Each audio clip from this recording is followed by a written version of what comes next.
आदाब दोस्तों। आज बात करते हैं।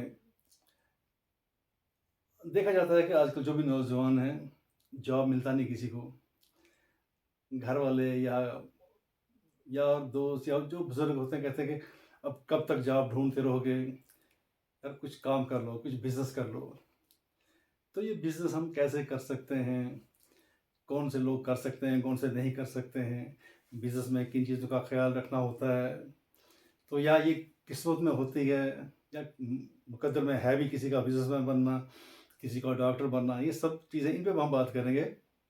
आज मेरे साथ बैठे हैं रुखसार जी, रुखसार कुरैशी।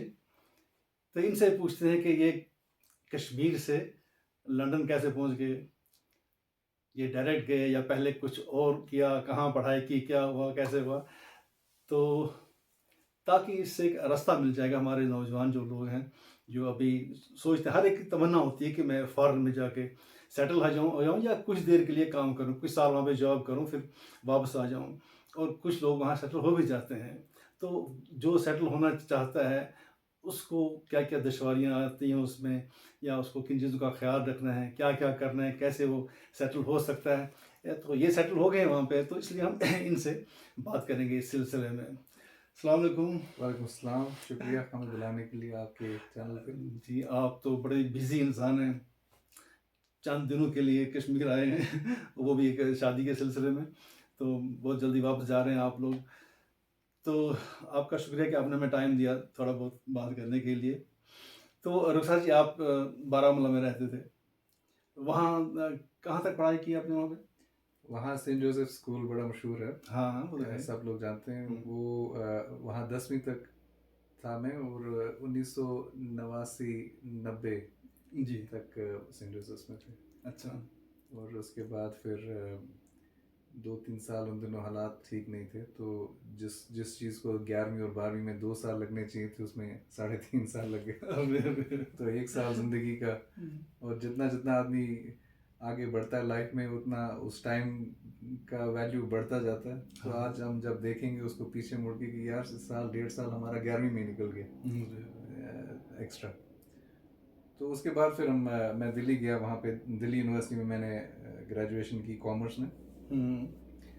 और फिर कौन-सा कॉलेज कौन-सा था दिल्ली में? दिल्ली यूनिवर्सिटी में दयाल सिंह कॉलेज है, अच्छा। लोधी गार्डन्स के बिल्कुल हुँ, साथ। हुँ। तो वहाँ से मैंने कॉमर्स बी.कॉम किया। तो वहाँ की एक्सपीरियंस कैसी रही उस कॉलेज की? बहुत अच्छी, बहुत अच्छी। कश्मीर में एक एक लिमिटेड उन दिनों तो बिलखुसूस, क्योंकि इंटरनेट का इतना था नहीं। था ही आज नहीं, तब तब तो था ही नहीं। वैसे भी नहीं था, तो एक लिमिटेड आपको एक्सपोजर हुआ करता था हुँ, बाहर की दुनिया का। तो दिल्ली में जाके वहाँ पे पढ़ाई के साथ साथ आर्ट और कल्चर में हम लोग इन्वॉल्व हो गए। और अच्छा। मैं दिल्ली यूनिवर्सिटी के उस कॉलेज का शायद दूसरा कश्मीरी था, जब से कॉलेज बना है 150 साल पुराना, अच्छा, जो वहाँ आर्ट एंड कल्चर एसोसिएशन का प्रेसिडेंट बना। ओके। तो वहाँ पे वो खुशी की बात बड़े है। अच्छे दिन थे वो। अच्छा। पढ़ाई के साथ साथ हुँ, एक्स्ट्रा करिकुलर एक्टिविटीज़ में बहुत बहुत पार्टिसिपेट किया। हुँ, बड़े अच्छे दिन थे दिल्ली में। अच्छा। तो उसके बाद आपकी वहाँ से ग्रेजुएशन होगी कंप्लीट। जी। तो अ, उसके बाद वहाँ पे कुछ जॉब वगैरह किया, या फिर पहले मन बनाया था कि मैं अब फॉरेन चला जाऊँगा? मन था बाहर जाऊंगा, पढ़ाई के लिए मन था। ये ज़रूरी नहीं था कि मैं सोचता नहीं था कि मैं बाहर जाके रहूँगा। सेटल हो जाऊँगा हाँ, वहाँ पे। ये ज़रूर था पहले से ही कि मैं बाहर जाऊंगा अमेरिका या यूके, क्योंकि ज़बान इंग्लिश वहाँ हुँ, बोलते हैं, तो नेचुरली आदमी वहीं का सोचता है। उसके बाद फिर मैं 95 में मैंने ग्रेजुएशन के बाद 6 साल काम किया दिल्ली अच्छा, में। जॉब की 1-2 कंपनीज में। और फिर तो छोटी सी बिजनेस भी खुद खुद से ही शुरू की थी। अच्छा। तो फिर वो 2001 में मैंने फैसला लिया कि अब सही टाइम है कि जाके अब जो बचपन से एक ख्वाहिश थी कि मैं मास्टर्स करूं बिजनेस में। अच्छा। तो वो एमबीए के लिए मैंने यूके चुना, हुँ। कई कई वजूहत के बिना पे। और 2001 में मैं फिर यूके चला गया, स्ट्रैथक्लाइड तो यूनिवर्सिटी। वहाँ पे जब सिलेक्शन थी, तो उसने कैसे क्या हुआ, आपका सिलेक्शन कैसे हुआ वहाँ पे? हाँ पहले तो एडमिशन कैसे हाँ हुआ? पहले तो आपने खुद सिलेक्ट करना होता है कि आप किस कहाँ अप्लाई कहाँ करेंगे। जाओगे? किस यूनिवर्सिटी में, किस कंट्री में? बिकॉज आप पूरी दुनिया आपके लिए हाँ, ओपन है। पहले आजकल तो ज़्यादा ईज़ी है। बहुत बहुत आसान है। तो यूके और यूएस के बीच में मेरा आपस में टॉस था। यूके मैंने फिर इसलिए चुना कि वहाँ 1 साल में एमबीए हो जाता है अच्छा। और यूएस में 2 साल में। तो फाइनेंशियल वजूहात पे भी, क्योंकि 2 साल में ऑब्वियसली खर्चा ज़्यादा वहाँ रह रहे हैं, नेचुरली। तो कुछ तो वो था और कुछ ये भी था कि मुझे यूके के साथ ज़्यादा एसोसिएट करता था मैं अपने आप को, किस वजह से? क्रिकेट की वजह से। वहाँ के प्लेयर्स आपको पसंद है? प्लेयर के अलावा मुझे, क्योंकि हर सिटी का पता था, क्योंकि वो क्रिकेट इतना फॉलो करते थे और वहाँ पे क्रिकेट में यूके का जो डोमेस्टिक क्रिकेट है, जी। इंग्लैंड का मान लिया आप, वो ऑस्ट्रेलिया और इंग्लैंड का क्रिकेट जो है वो सबसे ज़्यादा डोमेस्टिक क्रिकेट एस्टैब्लिश्ड है। अच्छा। तो जो क्रिकेट के आपके फॉलोअर होंगे उनको पता होगा कि वहाँ की काउंटीज़ के नाम भी लोगों को याद है, अच्छा। क्रिकेट फॉलोअर्स को। तो वहाँ जाने से पहले ही मुझे वहाँ के 15 सिटीज़ के नाम याद थे। अच्छा। तो वॉरिकशायर, लैंकाशायर, ये मुझे तब सिर्फ ये क्रिकेट की वजह से, तो वो अजीब एक कनेक्शन था। तो वो यूके की, फिर मैंने जब ज़ीरो इन किया, फिर यूके की यूनिवर्सिटीज़ में से भी फिर शॉर्ट लिस्ट करना था ना, नेचुरली करना था। तो फिर वो शॉर्ट लिस्ट करते करते अल्टीमेटली फिर वो स्ट्रैथक्लाइड जब मैंने किया, 3 यूनिवर्सिटीज़ को मैंने शॉर्ट लिस्ट किया। अच्छा। उन 3 में से एक ने मुझे रिजेक्ट कर दिया अच्छा। और 2 ने मुझे ऑफर दिए। उन जिसने दोनों ने। रिजेक्ट किया तो किस वजह पे? कुछ कॉज दिया उन्होंने कि? शायद उनका जो एक्सपेक्टेशन थी मेरिट की, उसमें मैं पूरा नहीं उतरा। यूनिवर्सिटीज़ में फ़र्क ये है कि यूके में आपको एमबीए के लिए वर्क एक्सपीरियंस ज़रूरी है। अच्छा। अच्छे जो तमाम जो अच्छे वाले कॉलेज हैं, यूनिवर्सिटीज़ हैं, वो आपको डायरेक्टली ग्रेजुएशन के बाद आप एमबीए नहीं कर सकते। अच्छा अच्छा, आपके पास तो थी एक्सपीरियंस? मेरे साथ 6 साल थी। 6 साल की थी? 6 साल की थी, तो कम से कम जॉब 2-3 भी साल किया था, की। अपनी बिजनेस भी की थी? छोटी सी बिजनेस और काफ़ी टाइम जॉब भी किया था, तो वो हो गया। तो वो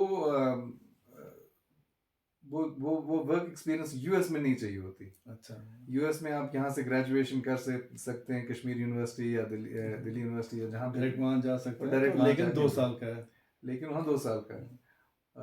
तो ये फ़र्क था। तो फिर स्ट्रैथक्लाइड यूनिवर्सिटी के साथ फिर मेरा अच्छा सब कुछ अच्छा बैठा, तो उन्होंने भी ऑफर किया, मैंने भी एक्सेप्ट किया और पहुंच गए। 2002 में मैं चला गया था। 2002 में तकरीबन कितना था तब एडमिशन का खर्चा आपका? वहाँ वो मैं भूलूंगा नहीं, क्योंकि इतना ज़्यादा था। उन दिनों पैसे अवेलेबल इतना फ्लो था नहीं था। और मुझे मेरे पेरेंट्स ने काफ़ी हेल्प की और उसके बाद भी लोन लेना पड़ा, स्टूडेंट लोन लेना पड़ा था। तो उन दिनों वो कोई 17,000 पाउंड, जो आज के अगर कन्वर्जन आपका एक्सचेंज रेट के हिसाब से 17 लाख रुपया, 2002 का 2002 में 17 लाख पे आपको हाँ, वहाँ तो पे? वो आज का पता नहीं 40 लाख 50 लाख, तो काफ़ी था। और वो सिर्फ ट्यूशन फी। अच्छा। उसके बाद फिर 1 साल का वहाँ पे आपका खर्चा उन दिनों 1000 पाउंड लग जाता था, 1 लाख रुपया, फिर से उन ज़माने। तो कुल मिला के वो कोई आपके पास उन दिनों कोई 25-30 लाख 40 लाख रुपए का। लेकिन ये नहीं था कि आपको वो 40 लाख रुपया जेब में होना चाहिए। और अभी भी आपके जो देखने वाले हो, ये नहीं डरने चाहिए कि यार ये तो लाखों करोड़ों की बात कर रहे हैं वहाँ जाने के लिए। वहाँ पे पहुँच के आप वहाँ खुद कमा भी सकते हैं एज अ स्टूडेंट। मैं पूछने वाला था कि मैंने सुना है कि वहाँ पे जो पढ़ने वाले होते हैं स्टूडेंट्स, वो साइड बाय साइड कुछ जॉब कर सकते हैं, थोड़ा बहुत काम करते हैं, पार्ट टाइम जॉब कर सकते हैं। वो सिर्फ 20 घंटे। अच्छा। 20 घंटे का होता था उन दिनों में। आप शायद थोड़ा कम कर दिया, 20 आवर्स अ वीक। अच्छा, 20 आवर्स वीक, हफ्ते में। तो आपको अगर 10 पाउंड भी मिल रहे हैं, वो 200 पाउंड हो गए, तो आपका जो है, मैं जैसे बोल रहा हूँ, 1000-1500 खर्चा तो अपना खर्चा आप निकाल सकते हैं। तो ये आदमी को अगर आप बना ले मन और आपका ड्राइव हो जाने का, तो पैसा जो है ना वो हिंड्रेंस नहीं बनना चाहिए। और लोगों को डर, बच्चों जो यहाँ से सोचते हैं उनको ये, क्योंकि अब जेके बैंक और बाकी बैंक्स के थ्रू भी आप स्टूडेंट लोन ले सकते हैं पहुँचने के लिए। तो है। और फिर वहाँ एक बार पहुँच गए तो आप कर सकते हो। हाँ, अपना गुजारा। मुकद्दर खुद ही रास्ता दिखाता है। वो अपना, वो कहते हैं कश्मीरी में, पानुन पीर छुपाने पतवा था, पानुन मुहिम छुपाने पता। पानुन मुहिम। तो पहले जाके हॉस्टल में रहे वहाँ पे? जी जी, वहाँ पे उनको स्टूडेंट हॉल कहते हैं। अच्छा। हॉस्टल्स। तो वो 2 कमरे थे, उसमें मैं शेयर करता था। अफ्रीका का लड़का था उसके साथ। अफ्रीका का एरिट्रिया करके मुल्क है, मुझे ये भी नहीं पता था दुनिया में एक कंट्री है एरिट्रिया।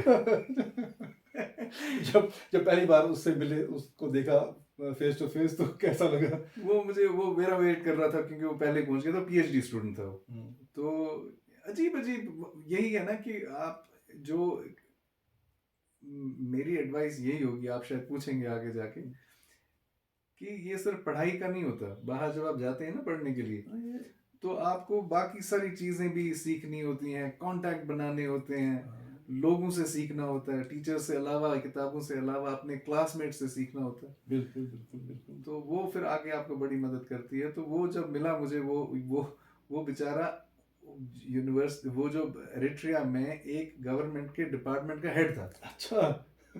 हेड था वो डिपार्टमेंट। अच्छा। तो गवर्नमेंट ने उसको भाई फिर भेजा। एज कितनी बड़ी थी आपसे उसकी? वो मेरे से 5-8 साल बड़ा था। तो मैं तब 30 साल का था, वो कोई 35-40 साल का था। तो फिर भी हेड था डिपार्टमेंट हेड था वो, बड़ा बड़ा वेरी वेरी एबल मैन। और उसको मास्टर पीएचडी के लिए गवर्नमेंट ने फंड किया था। अच्छा। तो वो वहाँ पे आया हुआ था। लेकिन वहाँ पे आके उसको करने पड़े बेचारे को काम खुद, घर के काम भी और बाहर भी नौकरियाँ वोकरियाँ, छोटी मोटी नौकरियाँ करनी पड़ी अपना फंडिंग के लिए। अच्छा। लेकिन बड़ी अच्छी हमारी फ्रेंडशिप आज तक है। फ्रेंडशिप अभी तक है अभी तक friendship? है, अल्हम्दुलिल्लाह। अच्छा। तो एक साल में आपका ये कंप्लीट हो गया, आप साइड बाय साइड अपना थोड़ा बहुत जॉब आपने भी किया होगा, पार्ट टाइम जॉब जी वगैरह। जी जी, सब कुछ। तो उसके बाद जब आप सर्टिफिकेट लेके निकले, तो फिर कहीं और जॉब किया आपने, क्या किया? अभी तो आप बिजनेस कर रहे हैं, अपना जी बिजनेस। जी। तो लेकिन शुरुआत कैसे हुई वहाँ पे? शुरुआत, जो मेरे 2 क्लासमेट थे, एक अंग्रेज था और एक चार लोगों ने हमने मिलके एक कंसल्टिंग बिजनेस शुरू की। वो एमबीए पहले के ही? बाद नहीं, हाँ अच्छा, एमबीए के बाद, इमीडिएटली। क्योंकि सब एक्सपीरियंस्ड होते हैं ना। हाँ हाँ। तो 4 के 4, एक उनमें से जो हमारा था कॉलीग जो हमारा था, वो एक्स RAF रॉयल एयरफोर्स का पायलट था। अच्छा। दूसरा जो है वो अंग्रेज जो था, उसकी मल्टीपल बिजनेसेस थी और उनकी फैमिली बिजनेसेस में। ओके। और जो तीसरा हमारा पार्टनर बेंगलोर में था, वो वापस बेंगलोर आ गया और वो मर्चेंट नेवी में था। तो चारों के चारों हम लोग एक्सपीरियंस थे। तो हम लोगों ने वहाँ पे कंसल्टिंग बिजनेस शुरू की। अच्छा। वो किसी हद तक ही चली, उसके बाद हम लोग अपने अपने रास्ते चले गए। तो वो शुरुआत अपनी बिजनेस से ही हुई। अच्छा। उसके बाद जब वो कामयाब नहीं हुई, लेकिन कामयाबी का भी अपना अपना डेफिनेशन होता है। होता है। कोई भी चीज़ आपको फेलियर नहीं होती जब तक आप उसे, एक्सपीरियंस होती है हर चीज़ की, इंसान हाँ, सीखता है हर चीज़ से। सिर्फ हर चीज़ से सीखता है। और हमने सीखा अल्हम्दुलिल्लाह। तो उसके बाद फिर मैं नौकरी जब मैंने कोशिश की, तो उसके बाद काफ़ी मेहनत लगी। लेकिन उसके बाद मैं दुनिया की एक सबसे बड़ी कंसल्टिंग फर्म है एक्सेंचर। दुनिया में 4 सबसे बड़ी कंसल्टिंग फर्म्स हैं आज की डेट में। उनके 2.5 लाख मुलाजिम, अच्छा। पूरी दुनिया में 66 मुल्कों में उनके ऑफिस वगैरह हैं। तो मैंने एक्सेंचर में, फिर मुझे जॉब मिली, मैनेजर की जॉब मिली डायरेक्टली। और वहाँ पे मैंने काम किया। फिरते रहना पड़ता था अलग अलग सिटीज़ में। और हर वक्त जहाज में जहाज से आना, जहाँ से मंडे को मैं सुबह निकलता था, 4 बजे उठना पड़ता था सुबह, क्योंकि 7 बजे की फ़्लाइट होती थी। और क्लाइंट की साइट पे जाना होता है, अपने ऑफिस नहीं जाते हैं। तो क्लाइंट की साइट पे जाके मंडे से थर्सडे तक वहाँ रहते हैं। थर्सडे रात को वापस फ्लाइट, फ्राइडे को कुछ थोड़ा ऑफिस का घर से काम करते हैं। सैटरडे एक दिन मिलता था आपको फैमिली के साथ गुजारने का। अच्छा। क्योंकि संडे आपको फिर दिमाग में ही होता था मैंने सुबह 4 बजे उठना है। तो बड़ी मेहनत का काम। वहाँ फैमिली को कितना मिस करते थे आप, अपने पेरेंट्स को, मम्मी पापा को, सिस्टर्स को? क्योंकि मेरी सारी फैमिली, मोस्टली फैमिली अभी कश्मीर में ही है। तो वो शुरुआत में तो बहुत आदमी मिस करता है। फिर जब मेरी वहाँ पे शादी हो गई और जिनके साथ मेरी शादी हुई वो वहीं की हैं, और उनकी पूरी फैमिली और एक्सटेंडेड फैमिली भी वहाँ की। अच्छा, तो वहाँ कोई तो थोड़ा पूरी बहुत फैमिली मिल गई आपको वहाँ पे? वाइफ के साथ फैमिली भी मिल गई। फैमिली मिल गई। जिसका मैं बहुत लकी हूँ, क्योंकि वो एक बहुत मेरे बड़ा लिए सपोर्ट मिलता है इंसान बहुत को। बड़ा सपोर्ट मिल गया, रेडीमेड सपोर्ट मिला। तो उसकी वजह से भी जो ज़िंदगी में कामयाबी मिली, और बच्चे हुए, और बच्चों के परवरिश में जब मैं ट्रैवल कर रहा था ये पागलों की तरह इधर उधर, तो उन लोगों की वजह, उन लोगों के बगैर और वाइफ के सपोर्ट के बगैर तो वो मुमकिन नहीं था। तो ये जो शादी का हादसा हुआ, तो ये क्या लावे फिरता है, क्या था, कैसे हुआ? ये हमारा कॉमन फ्रेंड था। तो उनको पता था कि वो भी ढूंढ रहे हैं, हम भी ढूंढ रहे हैं, तो उन्होंने इंट्रोडक्शन कराई। तो फिर थोड़ी देर हमारी बातचीत चली, और बहुत जल्दी हम लोगों ने अपने पेरेंट्स को बताया, और वो लोग फिर कश्मीर आए और कश्मीर में आके हमारी शादी। अच्छा, तो वो बेसिकली पाकिस्तान के हैं। ओरिजिनली वो पाकिस्तान के, उनके पेरेंट्स पाकिस्तान के हैं। 1960 के टाइम पे वो लोग वहाँ लेकिन गए थे, सेटल वो हो गए। ज़बान तो चलती होगी ना अभी तक? उर्दू उर्दू और पंजाबी दोनों बोल लेते हैं, लेकिन वो ज़्यादा इंग्लिश में हाँ, कंफर्टेबल। अब तो जो बच्चा वहीं पैदा होगा तो वहाँ पढ़ाई होगी उसकी, तो इंग्लिश ही बोलेगा, इंग्लिश और में पूरा वो उसी एक्सेंट से। हाँ, एक्सेंट की बड़ी बात है, क्योंकि जो जहाँ मैं रहता हूँ ग्लासगो है, वो यूके जो है ना, वो 4 मुल्कों का एक यूनाइटेड है, यूनाइटेड स्टेट्स का यूनियन है, हाँ। छोटा सा तो उसमें एक इंग्लैंड और स्कॉटलैंड को तो सबको जनरली दुनिया में पता पता है। है। जो दूसरे 2 लोगों को कम पता होते हैं, वो एक तो नॉर्दर्न आयरलैंड है हम्म, और दूसरा वेल्स है। हम्म, तो इन 4 की यूनियन बना के एक मुल्क एक है। मुल्क बन गया है। तो मैं स्कॉटलैंड में रहता हूँ, और स्कॉटलैंड की सबसे बड़ी सिटी का नाम है ग्लासगो। ग्लासगो कई चीज़ों के लिए मशहूर है, लेकिन उनमें से एक चीज़ ये है कि उनका एक्सेंट जो इंग्लिश का है वो बड़ा हैवी एक्सेंट हो गया। ऐसा कि जो समझ नहीं पाते लोग। जो ऐसा है जो कुछ ग्लासगो वालों को आपस में समझ में नहीं आता एक दूसरे की बात। तो जब मेरी वाइफ यहाँ आई, तो माशाल्लाह हमारी फैमिली में पढ़े लिखे लोग हैं, वो सब इंग्लिश समझते भी हैं, बोलते भी हैं। लेकिन उनको कई बार मैं साथ में बैठ के ट्रांसलेट कर रहा होता था कि ये इंग्लिश में क्या बोल रही क्या है। बोलते हैं? लेकिन अब वो माशाल्लाह बड़े अच्छे से सेटल हो गई हैं आपस में उर्दू में वगैरह। बच्चे भी बड़े हो गए हैं, और बच्चे भी अब बाकी फैमिली के साथ बड़े अच्छे से कम्युनिकेट कर लेते हैं, इधर उधर टूटी फूटी उर्दू बोल के और अंग्रेज़ी बोल। तो अभी आप जो बिजनेस कर रहे हैं वो कौन सी बिजनेस है? तो हमारी जो बिज़नेस है, इसको ब्रॉड लेवल पे थर्ड पार्टी लॉजिस्टिक्स कहते हैं, अच्छा। और थोड़ा और स्पेसिफिकली इसको ऑर्डर फुलफिलमेंट कहते हैं, थर्ड पार्टी लॉजिस्टिक्स की दुनिया में। Order fulfilment. ऑर्डर फुलफिलमेंट तो आप सिंपल, आजकल तो ये आप बड़े आसानी से समझेंगे, क्योंकि आप यहाँ पे ऑनलाइन भी चलता है सब कुछ। ऑनलाइन आप पूरी दुनिया में हो गए। हम्म, तो आप जब ऑर्डर करते हैं, जैसे अमेजन हाँ, जैसे अक्सर अमेजन का जो वेयर हाउस होता है, अमेजन के वेयर हाउस में अमेजन की अपनी चीज़ें बहुत कम होती हैं। वो उन्होंने रखी होती हैं शफीक साहब की या दूसरे साहब हाँ, की, दूसरे लोगों की चीज़ें उनके थ्रू बिकती हैं, उनके थ्रू ट्रेड बिकती हैं, मैन और के वो खुद उनके लिए वो पैक करके हम्म, उनके कस्टमर को भेजते हैं। बेचते हैं। तो हमारी बिजनेस जो है वो वही है। तो तो हमारे आपका वेयर हाउस है? मेरे मल्टीपल वेयर हाउसेज हैं अच्छा। अल्हम्दुलिल्लाह, और उनमें हम लोगों के पास बहुत सारा सामान है, अलग अलग तरीके का सामान है, अच्छा। और वो 50 या 100 अलग अलग कंपनीज का सामान है। जी जी। और वो जो कंपनीज हैं, वो इंटरनेट अपनी वेबसाइट के थ्रू या अमेजन के थ्रू या ईबे के थ्रू प्रोडक्ट्स बेचती हैं। वो जो ऑर्डर होता है, वो अमेजन के बाद सीधा हमारे सिस्टम में आ जाता है, और हम लोग वो उसको पैक करके भेजते हैं एंड कस्टमर के पास। एंड कस्टमर के पास जब वो पहुंचते हैं, उनको पता नहीं होता रुखसार कौन है। वो अमेजन को जानते हैं। वो सोचते हैं अमेजन साहब या शफीक साहब से लिया था। तो उसको थर्ड पार्टी लॉजिस्टिक्स या ऑर्डर फुलफिलमेंट कहते हैं। वो हमारी बिजनेस तो ठीक ठाक माशाल्लाह चल रही है अभी। अल्हम्दुलिल्लाह, और ये एक ऐसा सेक्टर है जो पिछले 10 साल से ज़्यादा बढ़ रहा है। पूरी दुनिया में कंटिन्यूसली ग्रो हो रहा है। तो उसका फायदा है। अभी जो यूक्रेन की जंग हुई वगैरह, उससे थोड़ा बहुत लोगों के क्योंकि इनकम एक हिसाब से कम हो गई, क्योंकि खर्चे बढ़ गए, तो थोड़ा बहुत पिछले 6-8 महीने में फर्क पड़ा है, पूरी दुनिया में पड़ा है। हाँ, वो तो है। तो उससे थोड़ा इफेक्ट हुआ है, लेकिन overall year by year business और इंडस्ट्री बढ़ रही है।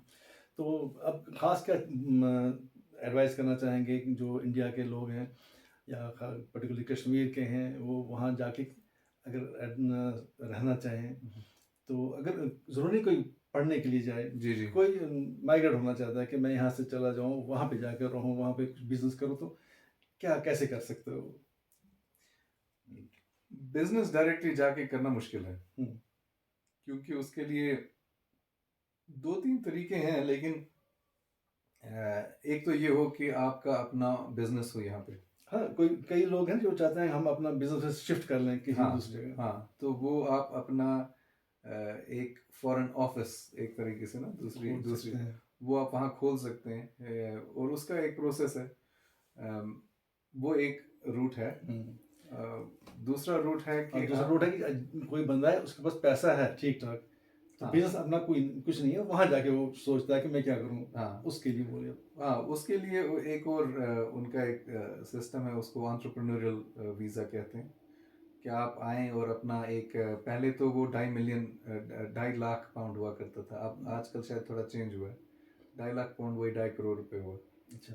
तो 2.5 करोड़ के आसपास अगर आप दिखाएं उन्हें कि मैं कैपिटल इन्वेस्ट लेके आऊँगा और इन्वेस्ट करूँगा और बिजनेस आइडिया है मेरे पास वगैरह वगैरह, तो वो रूट भी है। लेकिन सबसे बेस्ट रूट है स्टूडेंट। अच्छा। स्टूडेंट का रूट जो है वो सबसे बेहतरीन है, क्योंकि अलग अलग तरीके का आप डिग्री कर सकते हैं। डिग्री के बगैर आप ज़रूरी नहीं है कि आप बहुत बड़ी कोई डिग्री करने जाएं। ये MBA के बगैर और भी अलग अलग क्वालिफिकेशंस हैं जिनमें ज़्यादा आपने वही मैं जो बता रहा था 50 लाख 40 लाख वाले खर्चे नहीं। तो आपका ये मिशन आपका ये होना चाहिए कि मैंने दूसरे मुल्क क्यों जाना है। सबसे पहले तो ये बात है, आपने इसलिए नहीं जाना कि आपने जैसे आपने अपनी इंट्रोडक्शन में बोला, ज़रूरी नहीं कि आप वहाँ पे सेटल होने के लिए जाएं। जी। लेकिन ये ज़रूरी है कि आप अपने जो सोच है उसको वसी बनाएं, उसको खोलें आप। जैसे मैं यहाँ से कश्मीर से बारामूला से दिल्ली गया तो मेरी सोच खुल गई। जब मैं दिल्ली से लंदन या UK पहुंचा, फिर मुझे लगा वो तो मेरे पास कुछ नॉलेज ही नहीं। दुनिया तो इतनी बड़ी है। मेरे क्लासमेट्स 21 मुल्कों से आए थे और अलग अलग जब हम लोग प्रोजेक्ट करते थे तो प्रोजेक्ट्स में 6 लोग 6 कंट्री से थे। तो मुझे ये लगता था प्रोजेक्ट शुरू करने से पहले इसकी सोल्यूशन इस प्रॉब्लम की सोल्यूशन ये है। मैं सोचता था और क्या हो सकता है इसमें, यही एक सोल्यूशन है इसमें। लेकिन जो चाइनीज लड़की होती थी या ब्राजील का एक हमारा क्लासमेट था, वो बिल्कुल एक अलग तरीके से उसको सोचते थे। फिर मैं सोचता था हाँ यार ऐसे भी हो सकता है, ऐसा भी हो सकता है। मैंने तो सोचा ही नहीं था वो।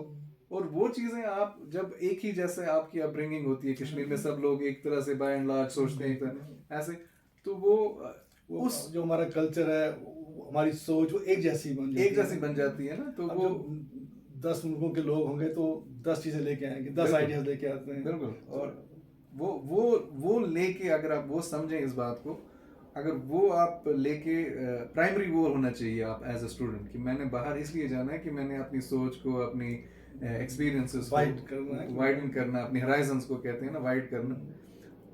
अगर वो आपकी सोच है और उसके बाद ये सोच है कि मैंने वहाँ रहना है, जॉब करनी है या परमानेंटली रहना है, वो बाद में आनी चाहिए। अगर आप ये सोच के ही जाएं कि बस मैंने वहाँ कहीं तरह से पहुँच जाना है, मैंने कुछ करना है, तो एक्चुअली आपके लिए उससे ज़्यादा मुश्किलात होती हैं। क्योंकि आप डेस्परेट हो जाते हो। बिल्कुल बिल्कुल।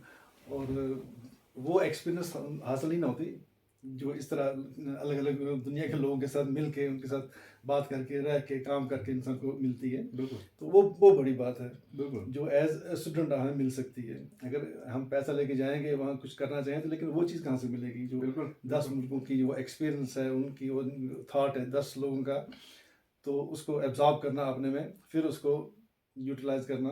बिल्कुल। तो उसी से तो इंसान की वो बढ़ती है पूरी अक्ल या एक्सपीरियंस जिसको हम बोलेंगे। बिल्कुल। तो वो चीज़ें आपके काम आई, या आपने दिल्ली में काम किया था वो आपके काम आया सब कुछ। बिल्कुल।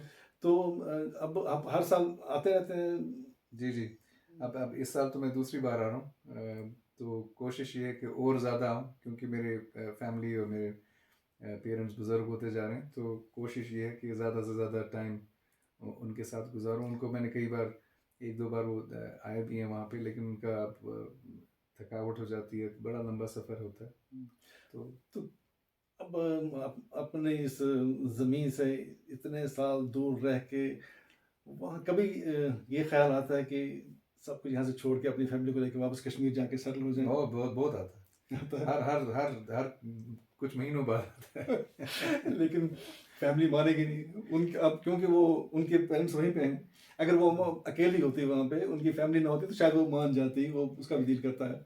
लेकिन अब जब उसके पूरी भाई बहन वगैरह वहीं पे है तो उनकी दुनिया वहाँ है, उनकी पूरी दुनिया वहीं है। लेकिन उनसे ज़्यादा जो होता है, मैं अपनी बात नहीं कर रहा, जो जनरली जो डायस्पोरा है पूरा, जो अपना मुल्क छोड़ के कहीं और बसते हैं, उनकी सबसे बड़ी बाद में आगे जाके लाइफ में हिंड्रेंस एक हिसाब से बन जाती हैं बच्चे। जो बच्चे होते हैं, क्योंकि वो वहाँ पढ़ रहे हैं, वो वहाँ बड़े हो रहे हैं या बड़े हो गए हैं, वो वहाँ की स्कूलिंग समझते हैं, वो वहाँ की लैंग्वेज समझते हैं, वहाँ का कल्चर समझते हैं, उनको वहाँ से अपरूट करके किसी और जगह ले जाना जो उनके लिए एक टूरिस्ट डेस्टिनेशन के अलावा ज़्यादा कुछ भी नहीं है। ज़्यादा कुछ नहीं है। हम्म, तो वो आदमी को फिर बड़ा मुश्किल हो जाती है उस वक्त वो डिसीजन लेना। हाँ, फिर वो डिसीजन उसका अपना नहीं रहता, अपना नहीं रहता है। बिल्कुल नहीं रहता। तो जो बच्चे हैं वो कैसा फील करते हैं यहाँ पे आके कश्मीर में? कमाल की बात ये है कि मैं अपने आप को क्रेडिट नहीं दे रहा इसका। हम्म। ये कैसे हुआ मुझे कोई मैं किसी को एडवाइस नहीं कर सकता कि मेरे जो दोस्त वगैरह वहाँ के हैं जो इंडिया पाकिस्तान बाकी मुल्कों के हैं हम्म, और उनके बच्चे जो वहाँ पैदा बड़े हुए हैं उनकी बहुत कम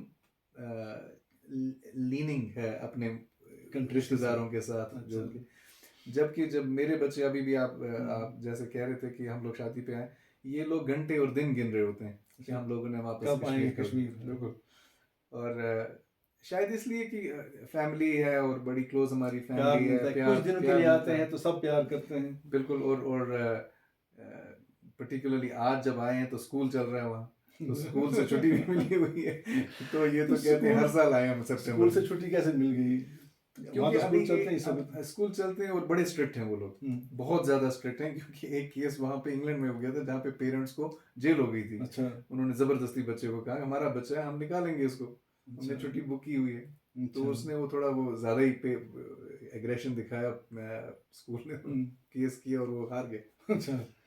तो क्योंकि हमने थोड़ा प्यार मोहब्बत से स्कूल को पहले ही बताया हुआ था ऐसा होने वाला है हम्म, और क्योंकि क्लास अभी ये उस क्लास में नहीं पहुंचे यहाँ के हिसाब से 10वीं 11वीं 12वीं तक अगर ये पहुंच गए हम्म, तो फिर उनको निकालने में हम लोगों को भी बड़ी जिहाद करने पड़ेंगे वहाँ पे। अच्छा।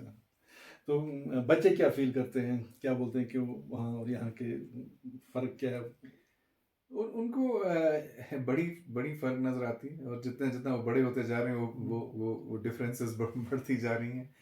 अम, कई चीज़ें उनको बहुत पसंद है कश्मीर की खाना वाजवान उनको बड़ा अच्छा। पसंद और आबो हवा बड़ी पसंद है दिल्ली में रह के क्योंकि हम लोग जुलाई में आते हैं जनरली क्योंकि हम्म, गर्मियों की छुट्टियां वहाँ पड़ती हैं जुलाई में।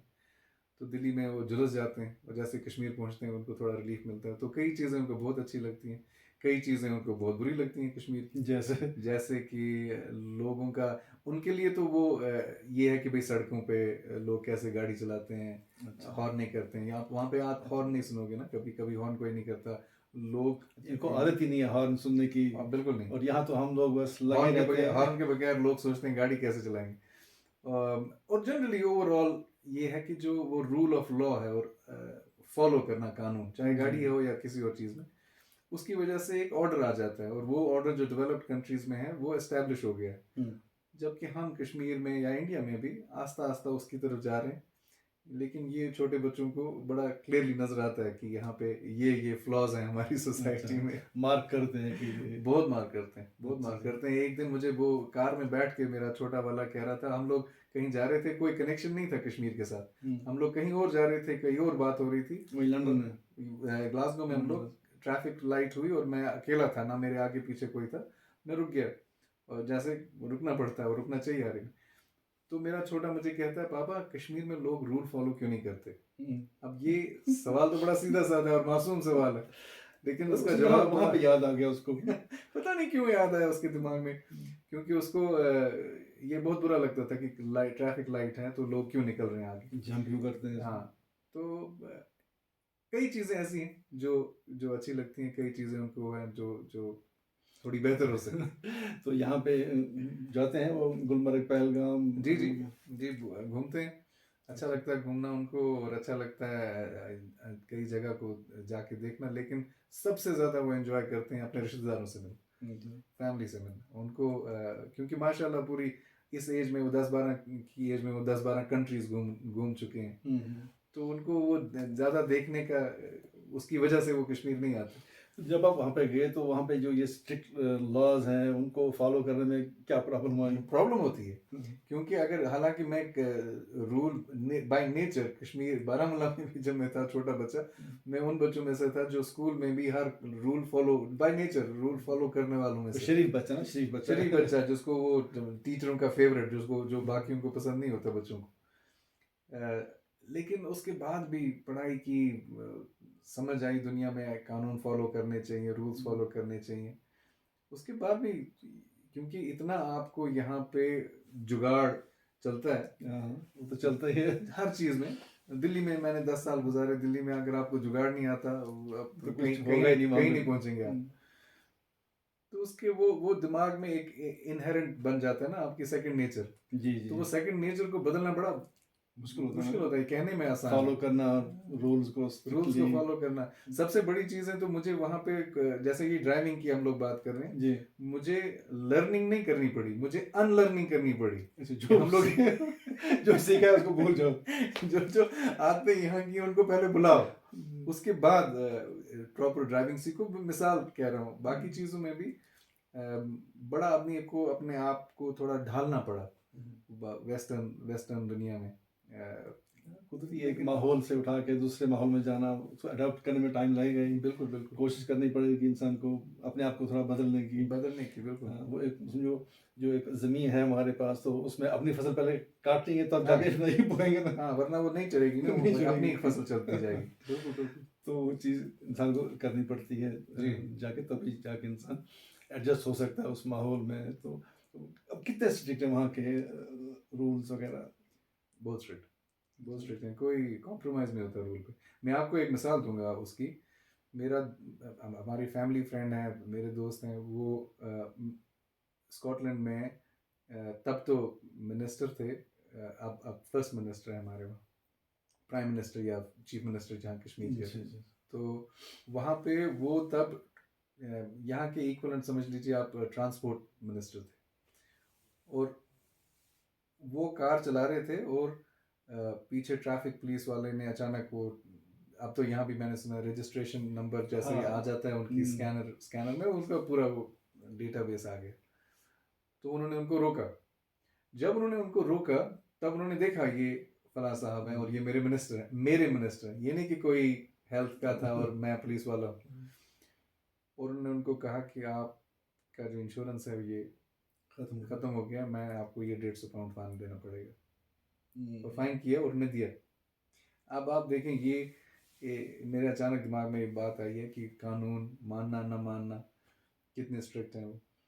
कि यहाँ तो अगर कोई मामूली हल्का प्रेसिडेंट भी होगा, उसका कोई भांजा भतीजा कोई होगा, उसको कोई पड़ेगा, बोलेगा मैं अभी फोन करवाऊंगा। तू कौन होता है? मुझे मैं पता दिखाऊंगा होगा। मैं कौन हूँ। मैं दिखाता हूँ, तुम अभी तुम्हारी ट्रांसफर करवा दूंगा, और करवा भी लेते हैं। करवा कमाल ये कि हो भी जाता है। हो इतनी जाता। सिफारिशें चलती हैं। लॉ बनाने वाले ही लॉ तोड़ते भी हैं, तोड़वाते भी हैं। जो लोग लॉ तोड़ते हैं उनको सपोर्ट करते हैं। यहाँ पे कश्मीर में, इंडिया में, पूरे हिंदुस्तान में ऐसा चलता है, जो कि नहीं होना चाहिए। जब तक हम इन चीज़ों को अपनाएंगे नहीं, तो हम कैसे अपनी इस कंट्री को डेवलप करने में बिल्कुल ले जाएंगे? बिल्कुल। तो ये प्रॉब्लम्स होती हैं इंसान को। तो अभी जो आपका ये मतलब बिजनेस चल रहा है, इससे आप सेटिस्फाई हैं क्या? और कुछ प्लान है और कुछ करने का? नहीं, अभी इसको और एक्सपेंड करने का अच्छा, प्लान है। यही काम एक्सपेंड करना हाँ, चाहते अभी हैं। जैसे शुरुआत में हमारा एक वेयर हाउस था, फिर 1 से 2 हो गए, अब 2 से 3 हो गए। अच्छा। और अब इंशाल्लाह कोशिश होगी इसको और बढ़ाएं। और अभी तीनों जो वेयर हाउस हैं वो स्कॉटलैंड में। अभी कोशिश है कि अगला या तो इंग्लैंड में हो या फिर यूरोप में हो, क्योंकि आप वो ब्रेक्सिट के बाद यूरोप और यूके की जो आपस में बिजनेस है वो उतनी आसान नहीं रही। तो उसमें एक अपॉर्चुनिटी है हम लोगों के पास। तो ये ऐसा बिजनेस यहाँ भी लोग कर सकते हैं, क्योंकि अब अक्सर लोग ऑनलाइन चीज़ें मंगवाते रहते हैं वगैरह। तो कश्मीर में भी अगर लोग चाहें ऐसा शुरू करना अपना बिजनेस वगैरह, तो हो सकता है ना? हाँ हाँ, मार्केट है। मार्केट बन रहा है ना, दिन ब मार्केट दिन बन रहा है मार्केट इस चीज़ का। मार्केट तो है। बन सकता है। तो ये भी एक ऑप्शन है हमारे नौजवानों के लिए, बिल्कुल। कि वो ऐसा काम कर सकते हैं। और कुछ खास आप जो बोलना चाहेंगे कश्मीर के नौजवानों को? ये कि आप कश्मीर में अनफॉर्चुनेटली हमारी बदकिस्मती है, जो हमारी हिस्ट्री रही है रीसेंट, उसकी वजह से जॉब अपॉर्चुनिटीज़ बहुत कम होती हैं कश्मीर में। हमारी अनएम्प्लॉयमेंट रेट इंडिया के बाकी स्टेट्स के मुकाबले में 2.5 टाइम्स या 250% ज़्यादा है। क्योंकि यहाँ पे तो इंडस्ट्रीज नहीं ना, इसलिए प्राइवेट सेक्टर बहुत कमज़ोर है। तो आपको अल्लाह जब किसी सिचुएशन में डालता है, मुश्किल सिचुएशन में डालता है, तो आपको ये एक ईमान होना चाहिए और आप एक फेथ होनी चाहिए कि इसको मैं इससे कैसे निकलूं और इसको अपॉर्चुनिटी बना दूं मुश्किल को। तो चाहे वो आप कोई बिजनेस का सोचें कश्मीर के अंदर ही, या फिर कश्मीर से बाहर निकल के कुछ करने का सोचें, ये अपने आप को उस मेंटल स्टेट में ना ले आए कि मैंने बीए किया है, मैंने मास्टर्स किया है, मैं बेकार हूँ, मैं अब क्या करूँ, और फिर उल्टे सीधे कामों में। वो आपकी ज़िंदगी की तो ये शुरुआत है, आगे और भी चैलेंजेस आएंगे जो इससे इससे भी बड़े होंगे। तो आपने अगर इसी वक्त हथियार छोड़ दिए तो फिर तो बड़ी मुश्किल हो जाएगी। तो आप बस कोशिश करते रहना है। और सबसे ज़्यादा इम्पोर्टेंट होती है अपनी करियर के मामले में मेंटल टफनेस, मेंटल स्ट्रेंथ। वो अगर नहीं है वो बढ़ाएं। जिस तरह आप बॉडी बिल्डिंग करते हैं, दौड़ते हैं अपनी स्टेमिना बढ़ाने के लिए, इसी तरह आप अपने मेंटल स्ट्रेंथ बढ़ाएं अपनी, कि वो बढ़ाने के लिए क्या करना पड़ेगा इनको? सुने, लोगों को सुने। आजकल तो हर एक बच्चे के पास फ़ोन होता है। टेड टॉक्स करके एक यूट्यूब चैनल है। अच्छा, ये बहुत अच्छी चैनल है, मैं बड़ी Ted talks, TED, Ted talks करके। तो उसके अलावा भी कई सारे लोग हैं जो मोटिवेशनल स्पीकर्स हैं, अच्छे स्पीकर्स हैं, उनको सुने, किताब पढ़ें, किताबें पढ़ें। किताबें पढ़ने का रिवाज ही नहीं रहा है, नहीं पढ़ते हैं लोग, बहुत कम पढ़ते हैं, बहुत कम जो कि पढ़ते हैं। पढ़नी चाहिए। और प्रॉब्लम है क्योंकि ये जब आदमी जो छोटे आर्टिकल पढ़ता है, हमारी जो अटेंशन स्पैन छोटी हो गई है इंटरनेट और मोबाइल फ़ोन की वजह से, आदमी को एक लेवल तक की नॉलेज मिलती है, छोटी सी लेवल तक, सुपरफिशियल लेवल तक। आपको अगर गहराई में जाना है तो आपको किताब पढ़नी है ना। किसी ने किताब, जिसने लिखने वाले ने इसके ऊपर 2 साल लगाए, बिल्कुल, वो आपको 15 मिनट का आर्टिकल पढ़ के तो वो नॉलेज नहीं आएगी। और आजकल तो काफ़ी जो बुक्स हैं वो FM पे आती हैं, कोको FM है, बाकी पॉकेट FM है, सुने उनको अगर उसमें आपको सुन पढ़ना सकते नहीं हैं। अगर इंसान बिल्कुल, ऐसा बिल्कुल। काम करते हुए इंसान सुन सकता है। बिल्कुल। तो अक्सर बचपन से सुना है कि अच्छा सोचना चाहिए, अच्छी बात करनी चाहिए। तो मतलब पॉजिटिविटी रहनी चाहिए इंसान को। बिल्कुल। हमारे पेरेंट्स हम अक्सर बोलते रहते थे कि हमेशा अच्छा सोचो, बुरा मत सोचो, अच्छा ही होगा। तो जो लॉ ऑफ अट्रैक्शन होता है, हाँ, तो उसके बारे में कि जब हम सोचेंगे कि मैं, आपने सोचा होगा कि मैं जाना चाहता हूँ लंदन, जाना है, जाना है, जाना है, तो चले गए आप। बिल्कुल। वो एक सिंगल माइंडेडनेस, अंग्रेजी में एक लफ्ज़ है, बहुत अच्छा लफ्ज़ है, कि आप अगर एक दो होता है ना, एक आपने एक निशाना साधा है, आपको उस निशाने के बगैर और कुछ भी नज़र नहीं आना चाहिए। बिल्कुल। वो सिंगल माइंडेडनेस होनी चाहिए। अर्जुन को वो जब आँख मछली की आँख नजर आती थी उसको, बाकी सबको बहुत कुछ नज़र आ रहा था।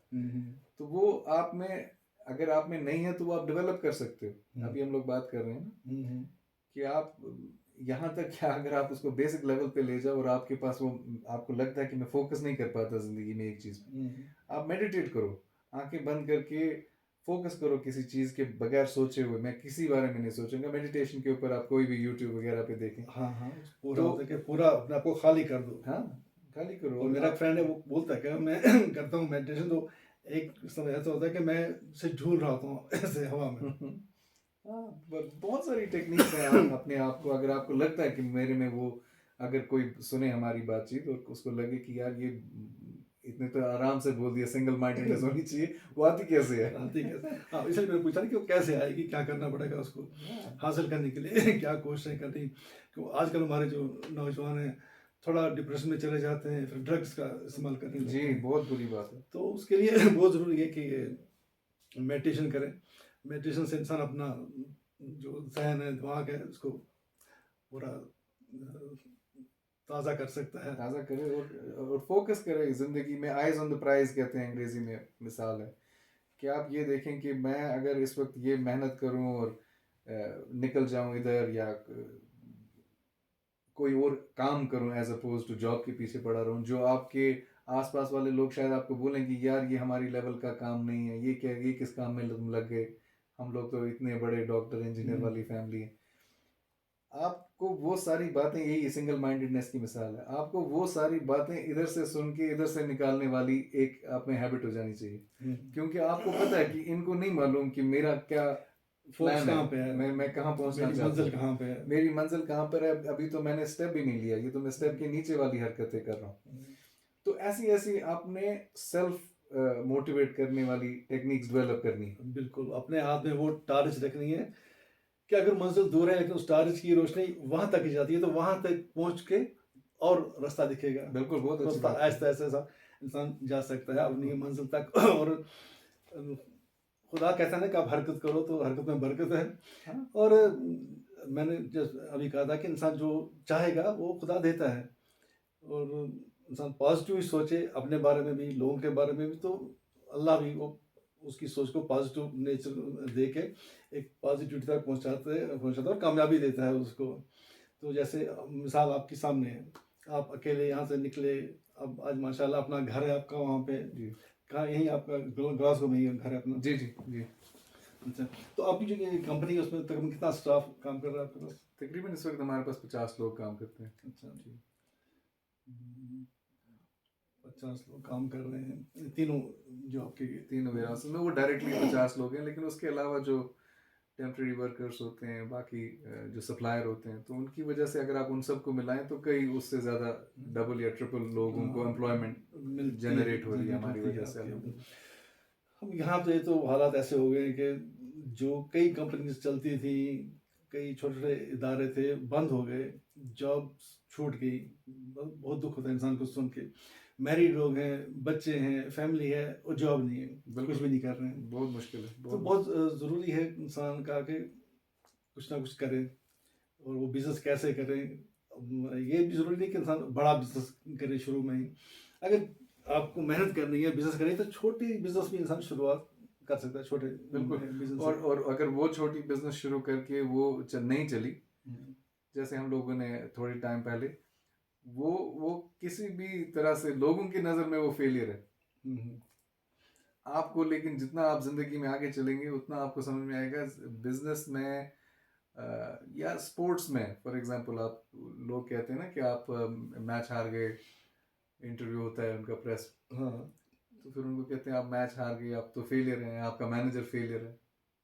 तो वो जवाब कई बार सुना है मैंने, वो देते हैं कि फेलियर तब होता है जब हमने ये मैच हारा और हमने वही गलतियां आगे भी की हाँ। और फिर हारे। इंसान अपनी गलतियों से सीखता है और सीखना भी चाहिए। और उसके बगैर सीख होती है ना, वो आपको हर जगह कहीं पे टेम्पलेट नहीं होती कि आप ये करोगे और ये फेलियर होगा इसलिए उससे बचो।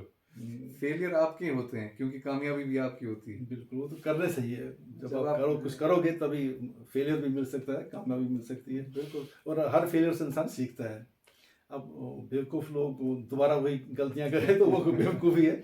बाकी इंसान सीखता है, इन फेलियर से इंसान सीखता है बिल्कुल कि ये अटेम्प्ट फेल हो गया, दोबारा मुझे ये नहीं करना है, मुझे ऐसा करना चाहिए था। तो अपना जहन खुद ही इंसान को डायरेक्शन देता है कि नहीं, ऐसा ठीक रहेगा, ऐसा करना चाहिए हमें। एक लफ्ज़ है अंग्रेजी में रिफ्लेक्शन, जैसे रिफ्लेक्शन एक तो होता है जो आईने में आप देखते हैं, दूसरा होता है रिफ्लेक्शन आपके अंदर जो सोच कि मैं जो कर रहा हूँ या जो मैंने बात की उसके बारे में सोचना।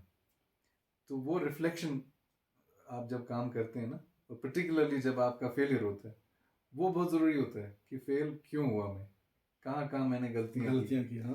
हाँ, तो मैं क्या उसमें मुख्तलिफ कर सकता था और मैं आगे से कैसे करूं कि ये फेलियर, वो रिफ्लेक्शन भी बहुत अच्छी क्वालिटी है डेवलप करनी अपने आप में। ये जो बस करते रहना और ना सोचना, बस मैं करता रहूँगा, फेल हो गया मैं छोड़ूंगा उसको, मैं आगे बढ़ूंगा, छोड़ो और आगे बढ़ना अच्छी बात है, लेकिन सोच के, लेकिन ये रिफ्लेक्शन के बाद कि मैंने क्या गलती की और आगे उसके बढ़ना। बारे में सोच के वो फिर एक नया वो लाएअमल बनाना बिल्कुल कि मैंने ऐसा किया। मतलब इंसान सोचना चाहिए कि अगर गलती हो गई, फेल हो गया मैं, तो किन वजूहात से हुआ। उन चीज़ों को फिर दोबारा दूर रख के नए अंदाज से सोचना बिल्कुल वगैरह, तो ये बड़ी ज़रूरी जी चीज़ बिल्कुल। है इसमें। तो कभी आपके जहन में ये ख्याल आया कि मैं यहाँ डॉक्टर इंजीनियर क्यों नहीं बन गया, किस मुसीबत में फंस गया इतना दूर जाके? नहीं, और आपको बताऊं, मैं मेरे घर वाले, मेरी फैमिली, मेरे माँ बाप, मेरे दोस्त, टीचर्स, क्योंकि सबका ये होता था 90s में और शायद आज भी ये होगा कश्मीर में, डॉक्टर इंजीनियर। हाँ, और सब लोग अब उम्मीद थोड़ा करते हो गया है, अब एमबीए वगैरह भी आ गया है, और अब KS IS की तरफ भी जा माशाल्लाह रहे हैं यहाँ के लोग और क्वालिफाई कर रहे हैं। बहुत अच्छी बात है। और भी बहुत बढ़ने की ज़रूरत है, लेकिन हमारे ज़माने में सिर्फ सब डॉक्टर डॉक्टर इंजीनियर इंजीनियर हुआ करता था, तो सब लोग ये एक्सपेक्ट करते थे मैं डॉक्टर बनूंगा, मेडिकल लिया हुआ था। और मैंने कोशिश की भी, और शुक्र अल्हम्दुलिल्लाह मैं उसमें नाकाम हुआ, वरना मैं ज़िंदगी में वो सब नहीं कर पाता जो मैंने किया और बड़ा एंजॉय किया। और तब भी उम्मीद सब लोगों की थी कि ये बनेगा, लेकिन मुझे दिल से कभी इंटरेस्ट नहीं थी। डॉक्टर बनने की कोई मेरी ये ख्वाहिश नहीं थी। टीचर बनने की, मैं टीचर पढ़ाऊँ। बिल्कुल कोई ख्वाहिश नहीं थी। शुरू से ही मेरा ये था कि मैं बिजनेस की दुनिया में जाऊं और इसको समझूं और दुनिया देखूं और दुनिया से सीखूं और आगे बढ़ूं। तो फिर वो रास्ते बने और बन गए। मैंने कहा जब सफर इंसान पे जो चला सोचता गया, है वो खुदा दे ही देता है। फिर अल्टीमेटली रास्ते तो बन गए। जब आपके मम्मी पापा वहाँ पे गए 2-3 बार, तो उनका एक्सपीरियंस कैसा रहा, जब आप उनको लेके वहाँ बाहर घुमाने घुमाने वहाँ? बहुत उनके लिए, क्योंकि वो इससे पहले ज़्यादा बाहर उन्हें वेस्टर्न दुनिया नहीं देखी थी, तो उनके लिए तो एक ट्रांसफॉर्मेशनल बिल्कुल अलग दुनिया थी जी। बहुत अच्छी एक्सपीरियंस रही होगी मेरे ख्याल से, लेकिन ठंड की वजह से थोड़ा बहुत गड़बड़ हो जाता है। ठंड बहुत ज़्यादा बहुत होती होती है। ठंड बहुत होती है, और वो भी क्योंकि उनकी कश्मीर में हमारे यहाँ पे उनको एक तो बड़ी अच्छी सोसाइटी है, फैमिली है हाँ। आसपास में, प्लस उनको बड़ा शौक है ये किचन गार्डनिंग का ना, तो वो गर्मियों में वो आना नहीं चाहते वहाँ, क्योंकि यहाँ पे सब कुछ वो उगा रहे हैं, खा रहे हैं। और वो जब आना चाहते हैं सर्दियों में, जब कश्मीर में बहुत मुश्किल होती है लाइफ, वहाँ पे हालांकि आपको महसूस नहीं होता सर्दी का घर के अंदर, क्योंकि सेंट्रल हीटिंग होती है, शॉपिंग सेंटर्स में सेंट्रल हीटिंग होती है। लेकिन फिर भी जब हम लोग उनको घुमाने ले जाते आउटिंग थे, पे जाएंगे। घुमाने ले जाते थे तो बहुत कड़ाके की सर्दी होती। सर्दी हालांकि टेम्परेचर, अभी मुझे कोई बोल रहा था कि टेम्परेचर सेम है, तो आप सब लोग बदनाम क्यों करते हैं यूरोप को कि वहाँ ठंड होती है? वो इसलिए होती है क्योंकि आप जिस तरह देखो ना, अगर आप मैप देखो दुनिया का, यूरोप जो है वो 3 तरफ से, और जो यूके है वो आइलैंड है, चारों तरफ से पानी है। अच्छा। और क्योंकि अटलांटिक ओशन के साथ में है, तो जो हवाओं का जो रुख होता है ना, वो लपेटे में लेता है। और एक जब टेम्परेचर, अगर कश्मीर में कई बार ठंड होती है 8 डिग्री 7 डिग्री, वैसी ठंड नहीं लगती जो स्कॉटलैंड के या यूरोप के 0 डिग्री पे लगती है, क्योंकि हवा चलती है। और जब हवा चले ठंड में, तो आपको पता ही है फिर उसका क्या होगा, वो क्या हाल होता है। तो इस वजह से वो फिर ज़्यादा उस वजह से वो उनको ज़्यादा पसंद नहीं है। कुछ उनकी अपनी गलती है कि वो गलत टाइम पे आते हैं, लेकिन ओवरऑल उनको बड़ा एक बहुत अच्छी लगती है उधर की दुनिया। वहाँ के लोगों का वो जो तौर तरीका, कानून को फॉलो करना, वो बहुत एंजॉय करते हैं। आके फिर बहुत रिपीट करते हैं, आप बस शेयर भी करते हैं बाकियों के साथ कि हम लोगों को ऐसे ऐसे ज़िंदगी गुजारनी चाहिए। है मुश्किल है पहुंचना बुजुर्गों के लिए बिलखुसूस। काफ़ी लंबा टाइम लगता है ना? कितने घंटे का सफ़र है? टाइम लगता है। अगर आप कश्मीर से जाते हो तो ऑब्वियसली आपका एक और सफ़र होता है दिल्ली पहुंचना। तो दिल्ली पहुंचने में कई बार आधा दिन तो उसी में लग निकल जाता जाता है। फिर वहाँ से आप अगर लंदन जा रहे हैं तो लंदन 7.5-8 घंटे का सफ़र। तो फिर आप लंदन से अगर ग्लासगो आ रहे हैं तो वहाँ से हालांकि है 1 घंटा से, लेकिन वही बीच में 2-3-4 घंटे का लैग है, तो वो फिर बड़ा लंबा हो जाता है, 2-3 दिन लग जाते हैं। और फिर वो टाइम का भी है ना, 4.5 घंटे का हम लोगों में फर्क है। सर्दियों में 5.5 घंटे का हो जाता है डिफरेंस, आप हम लोगों से आगे 4.5 घंटे।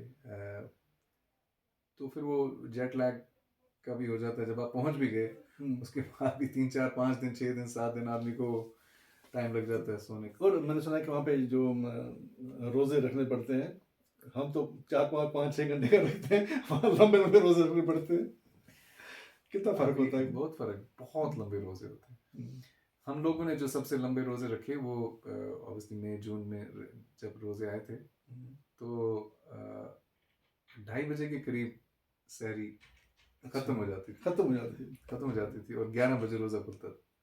ओह, 11 2:30 बजे रात के खत्म, 11 और शाम 11 साढ़े 11 रात के 11:30 तक रोज़ा रखना है। 1 या 2 घंटे आपको मिलते थे। उन 2 घंटों में आपने रोज़ा खोलना है, आपने तरावी पढ़नी है। रोज़ा खोल के आपने अगर तरावी से पहले आपने अगर खाना खाना ही है, खाना तो ज़रूरी खाना है। उसके बाद तरावी के लिए भागना है, आप बड़ा वेरी डिफिकल्ट। हेक्टिक, और उधर भागम भाग। वहाँ क्योंकि ये हर ऑब्वियसली 35-36 साल में चेंज होता रहता है, किस महीने में रोज़े आ रहे हैं। तो इस बार जब क्योंकि अब मुस्लिम पॉपुलेशन पूरी फैल चुकी है अल्हम्दुलिल्लाह सारे सारे यूरोप में, तो नॉर्वे के कुछ एरियाज में वाइट नाइट्स होती है। उनको वाइट नाइट्स इसलिए कहते हैं कि उस सूरज की रोशनी 24 घंटे रहती है। अच्छा। तो उधर अब सवाल उठे कि भाई यहाँ पे आप कैसे खोलोगे रोज़ा, लाइट है बाहर, हाँ, शाम हुई नहीं, अंधेरा शाम ही हो नहीं है, गया। तो आप कैसे क्या करोगे। तो दो अलग अलग स्कॉलरली एडवाइसेस आई। एक ये आया कि आप जो आपका सबसे नज़दीकी मुस्लिम मुल्क है उसकी टाइमिंग्स को फॉलो करें। दूसरा ये आया कि आप ये देखें कि सऊदी अरब में खाना काबा मक्का में कितने घंटे का रोज़ा, आप बस वही फॉलो करें। तो हमारी हालत, हम लोग कहते हैं ना अपने से बुरी, अपने से जो बेचारा मुश्किल में है उसको देखना चाहिए। हम लोग ये नहीं देखते थे कि आप लोग 16 घंटे का रोज़ा रख रहे हैं, हम लोग 21 घंटे का रख रहे हैं। हम ये देख रहे थे कि नॉर्वे वाले 24 घंटे का रोज़ा रख रहे हैं, तो दिन निकल रहे हैं। लेकिन हमारे लिए फ्यूचर में एक बड़ी मोटिवेशन ही समझ लीजिए, क्योंकि रोज़े सर्दियों की तरफ जा रहे हैं सारे सारे नॉर्दर्न हेमिस्फीयर में।